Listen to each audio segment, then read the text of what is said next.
28. Richard Dolan and the National Thermitic State, December 10, 2009. Richard Dolan is an historian, noted author, and researcher into the UFO phenomenon, with his main focus being on archival records which prove that the official bodies know more about the phenomenon than they are willing to admit. He has also written about topics other than UFOs, such as 9/11. I have followed some of Richard Dolan's work, mainly on UFO matters, over the years, and have found him to be an interesting and knowledgeable researcher, speaker, and commentator. Fairly recently, I found myself agreeing with much of what he said with regard to the exopolitics movement, in that many assumptions about the nature of exopolitical entities seem to be made without good basis. In 2005, I also privately applauded him for posting articles about 9/11, when hardly any other UFO or ET researchers seemed to be considering it as any kind of important issue. About the only other writer who's written about UFOs and 9/11 is Jim Marrs. On March 6, 2009, I'd exchanged a couple of emails with Richard Dolan, initially to compliment him on a podcast he did with the Paracast in February 2009. In the same message, I also mentioned areas of research I was involved with which I thought he would be interested in. I've included a copy of this email below. Richard responded, thanking me for my message, and he commented in his reply that he had met Jim Fetzer at a conference. He also mentioned he would continue to look into 9/11, and that he knew other people who were doing the same thing. On June 27, 2009, I spoke at an exopolitics event in Leeds, UK, primarily organized by my friend Anthony Beckett. I was pleased that Richard Dolan had agreed to come and speak at the event too, along with my friend Lloyd Pye, who deserves everyone's thanks for his dogged perseverance with the Star Child skull research and all that goes with it. On June 26th, to help promote the conference, I drove up to Leeds with Lloyd for a brief appearance on BBC Radio Leeds. Anthony had told me that Richard Dolan was also hoping to appear in the interview, but due to problems with city traffic, he did not quite get there in time and missed the 10-minute slot we had been given. However, Richard met Lloyd and myself at a radio station, and we went for an enjoyable lunch a short distance away. During lunch, we discussed a number of things, including, as I recall, the latest Star Trek film which had been in the cinema a few weeks earlier. However, during the end of the lunch, the conversation switched to 9/11, and I began to tell Richard about the research I had been involved with, namely that of Dr. Judy Wood, as readers of this article and website may already be familiar. Unfortunately, I did not have a long period to talk with Richard Dolan about these issues, as I had to return home to collect my children from school. I did have time to mention the presence of Hurricane Erin, and in particular the Alaskan magnetometer readings, which Dr. Wood had uncovered. I gave Richard several A4 sheets about these things, which I had purposely printed out and brought with me. Also, I knew I would be seeing him on the following day for the conference itself, and I intended to give him further information then. On June 27, 2009, as the first speaker of the day, I delivered a presentation about Wilbur Smith. Speaking to Richard Dolan later, I was, I have to say, flattered when he complimented me on this presentation, though I can't take much credit for it because all of the data it was compiled from was sent to me by Grant Cameron. During one or more of the conference intervals, I spoke to Richard about the mysterious behavior of Alfred Weber with regard to Dr. Judy Wood's research into the connection between the WTC destruction, directed energy weapons, the Hutchison effect, and Hurricane Erin. I gave Richard a copy of the booklet I had printed out, 9/11 Evidence and Analysis, Volume 4. I discussed with him, in brief, the contents of this booklet.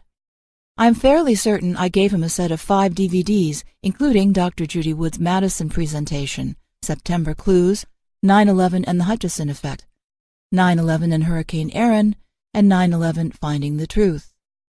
At least I gave him a copy of the 9/11 Finding the Truth DVD, because that includes a summary of most of the other information. When the conference was over, I drove Richard and another friend of mine to Wagamama's restaurant in Leeds, but for no particular reason, I did not sit with him there. However, when we left, I placed in his hands an envelope containing the above materials. I left with the impression that Richard was a polite, charming, and affable person with a good sense of humor. As we are fairly similar in age and have children of a similar age, I also felt I had a few things in common with him. I was, therefore, very hopeful that Richard would have found out what I told him sufficiently interesting to explore the manner that, at my own expense, I gave to him. I hoped that he would be able to use his existing knowledge, background, and the research he had done to put the information I had given him into a meaningful context. Following the conference, I emailed Richard a few photographs I had taken on the Friday and Saturday. In hindsight, perhaps I was being too optimistic and expecting him to respond to either the photos or the information I had supplied to him. It was only a few days later that I discovered the likely reason for Richard Dolan's lack of response. It seemed to be explained in a broadcast he made in September 2009. Richard Dolan's anniversary broadcast.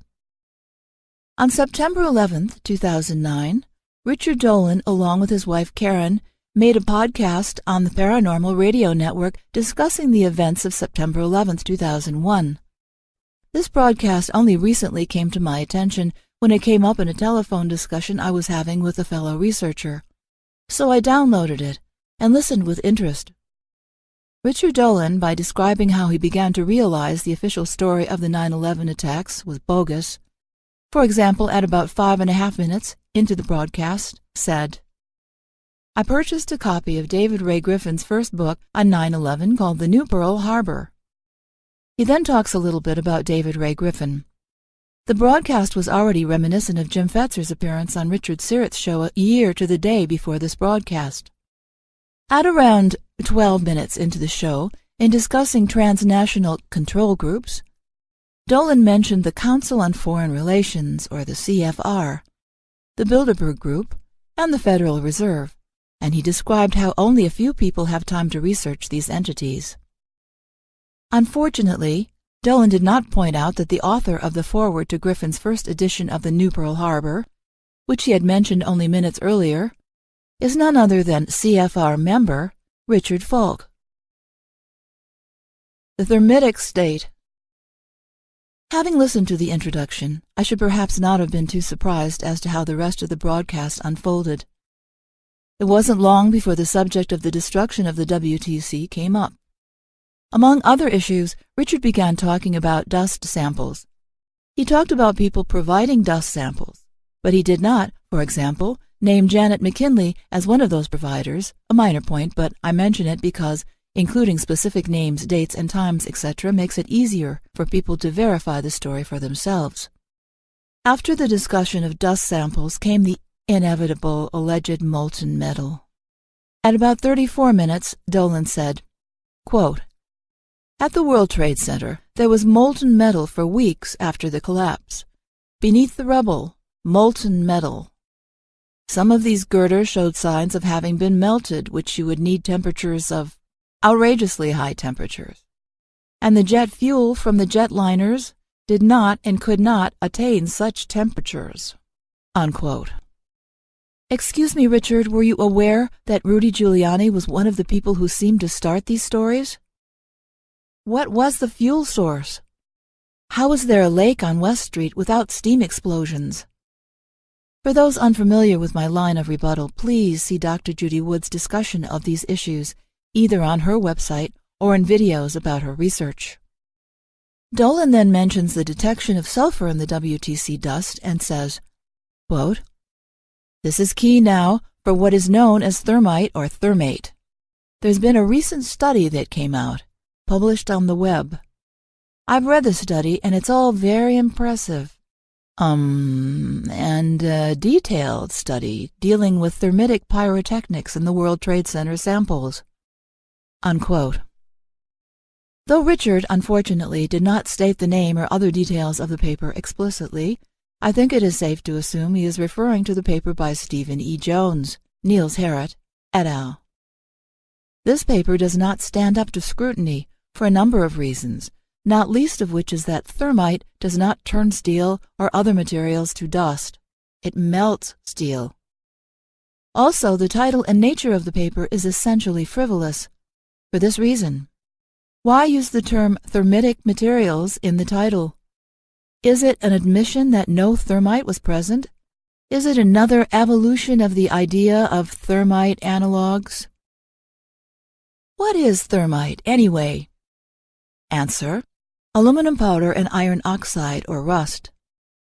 The exterior of WTC towers contains aluminum, and there were some rusty beams inside the buildings. Therefore, how can this point to a smoking gun of thermite? You would expect to find aluminum powder and iron oxide in the remains of the World Trade Center, whether the thermite was there or not.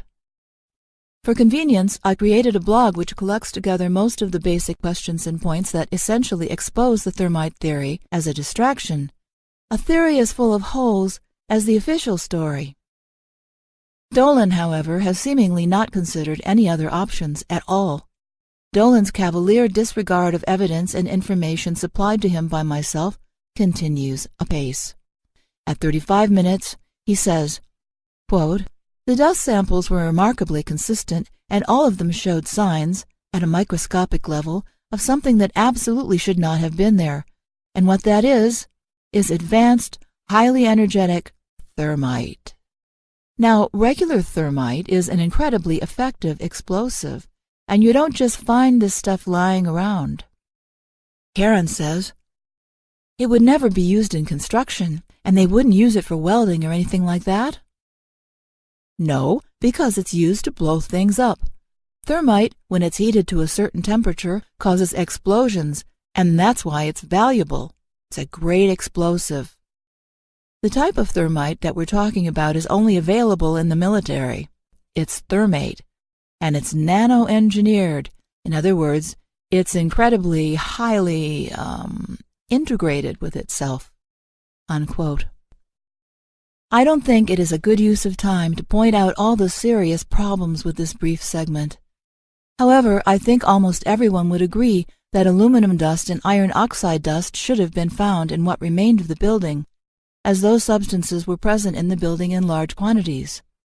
Also, the last 10 words are a pretty good guide to the general bogosity of this segment. In an overly judgmental fashion, at 37.5 minutes, Dolan says, quote, "Any reasonable mind looking at this is going to think, this is a smoking gun." Unquote. At this point, you should, of course, stop reading this article, because clearly I don't have a reasonable mind. I used to think I had a reasonable mind, because I used to think that the thermite story was valid, and that the main opponent of the story was telling the truth. However, further study of the evidence has clearly made my mind unreasonable, because I found out that the so-called smoking gun was a fake, planted to distract reasonable minds from looking at other more powerful, more substantive, and corroborative, and far more significant and compelling evidence. This evidence, it seems, also ties in, at some level, to Dolan's own field of research in relation to black projects and black technology. Finding the truth. Near the end of the broadcast, Richard Dolan stated the importance of finding the truth about 9/11.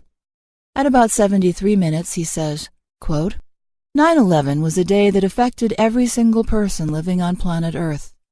We owe it to ourselves, we owe it to future generations to find the truth of what happened, because that day is the point on which all other subsequent points we have lived through hinge upon. If we don't have an open, full discussion of that critical day, it's like a sore that will not go away. We've got to get to the truth." Unquote. If you have read this far, then you will perhaps empathize with me when I report how hollow those words sounded to me.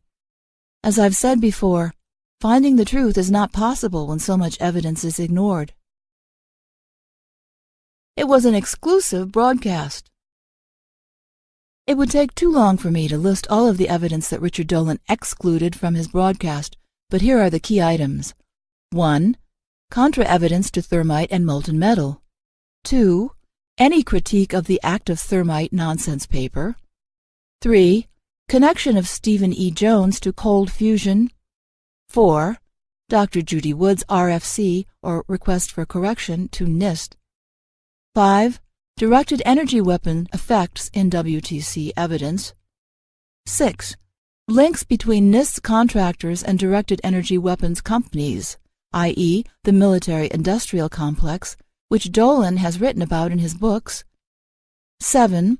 The Hutchison effect and WTC evidence. 8. Hurricane Aaron study. 9. Court cases of Wood and Reynolds. 10. Contra-evidence for plane crashes at the WTC. 11. List of evidence that must be explained, which can be found at drjudywood.com. The National Thermitic State. The evidence indicates that Richard Dolan has now subscribed to the National 9/11 Thermite program.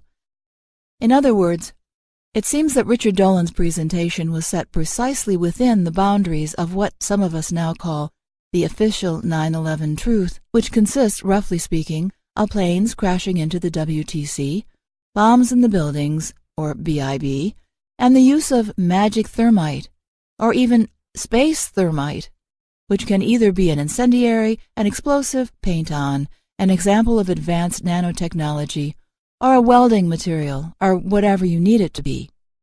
Here again, we see a repeated pattern that specifically in relation to Dr. Judy Wood's research into the events of 9/11, people in the alternative research community are seemingly unable to look at factual evidence, and instead they ostracize those presenting it. Did Richard Dolan just make an innocent mistake? Some people reading this may think that Richard Dolan just has a difference of opinion. Can we have a difference of opinion about whether thermite melts things or turns them to dust? Or they may say, well, he can't talk about what you talk about because it's too controversial. Another person said to me, well, maybe he just can't take the truth of it. These reasons for not talking about the most profound, most well-researched, and most compelling 9/11 evidence could apply to other people, but not to Richard Dolan. This is a guy who writes about UFOs and aliens, over 1,000 pages in his 2 volumes so far. Surely he's not worried about profundity or controversy. Popularity, then? Popularity versus the truth. I've heard a number of other people say things like, well, if we talk about the connection between 9/11 and weather control, or there being no plane crashes on 9/11, it won't be popular. Perhaps Richard Dolan's decision not to discuss court-submitted evidence and instead focus on something which turns out to be highly speculative at best and provably bogus at worst stemmed from this feeling, i.e., the discussion of this evidence would not be popular. But if we take this view to an extreme, certainly at the current time, we might as well just go back to the official story of 9/11, namely, Muslims gone bad plus lapses in U.S. security, and have done with it. After all, that is still, despite our best efforts, the most popular story. Truth is not affected by popularity.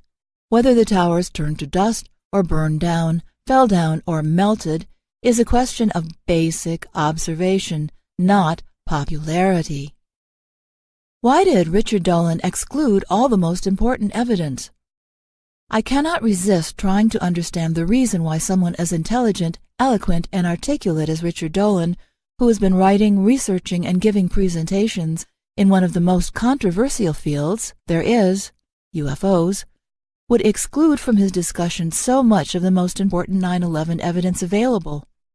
Why did he completely exclude this evidence, compiled as it was by the most highly and relevantly qualified scientist who has been publicly researching these matters for several years? Why was there no mention at all of any of this evidence in a 77-minute broadcast? I can think of several possible reasons. Perhaps Richard Dolan thought the evidence was insignificant. If that is the case, then we cannot really lend him much credibility in 9/11 research, seeing as the evidence he excluded from his discussion has been put into a legal case to challenge NIST's due-related contractors.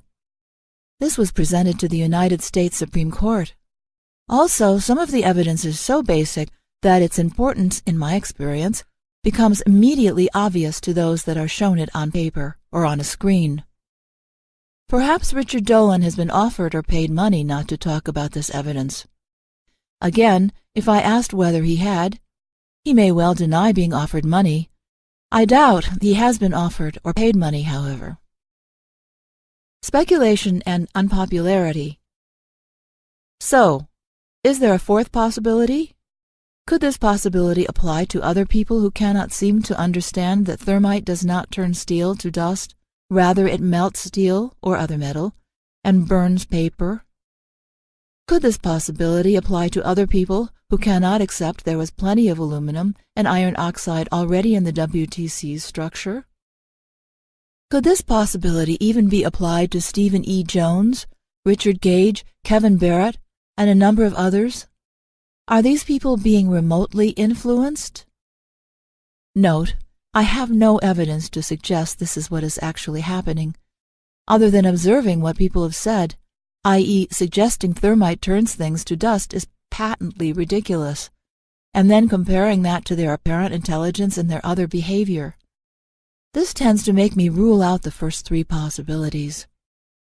Is there some kind of ongoing MK Ultra type program which can subtly influence people's specific thought processes, behavior, or actions? Perhaps, in a given person, certain strands of behavior or thought can be influenced or dictated, i.e. everything else about the person is normal, but they get simple, basic facts wrong, and when presented with contra-evidence, they cannot process it. There is some kind of blockage put in place. I know this is pretty way out there. And also one has to ask, what makes some people immune from such remote influence? Perhaps there is even a gene which makes people susceptible to remote influence, just like there is a gene which prevents or allows people from tasting a synthetic compound called PTC. Please don't play with thermite. Whether my speculation about remote influence is correct or wildly wrong, I think it seems worth suggesting that, based on the available evidence, people should not play with thermite. They may end up getting burned, either physically or intellectually. Dolan, initially to compliment him on a podcast he did with the Paracast in February 2009. In the same message, I also mentioned areas of research I was involved with which I thought he would be interested in. I've included a copy of this email below. Richard responded, thanking me for my message, and he commented in his reply that he had met Jim Fetzer at a conference. He also mentioned he would continue to look into 9/11 and that he knew other people who were doing the same thing. On June the 27th, 2009, I spoke at an exopolitics event in Leeds, UK, primarily organized by my knowledgeable researcher, speaker, and commentator. Fairly recently, I found myself agreeing with much of what he said with regard to the exopolitics movement, in that many assumptions about the nature of exopolitical entities seem to be made without good basis. In 2005, I also privately applauded him for posting articles about 9/11, when hardly any other UFO or ET researchers seemed to be considering it as any kind of important issue. About the only other writer who's written about UFOs and 9/11 is Jim Marrs. On March 6, 2009, I'd exchanged a couple of emails with Richard Dolan, and we went for an enjoyable lunch a short distance away.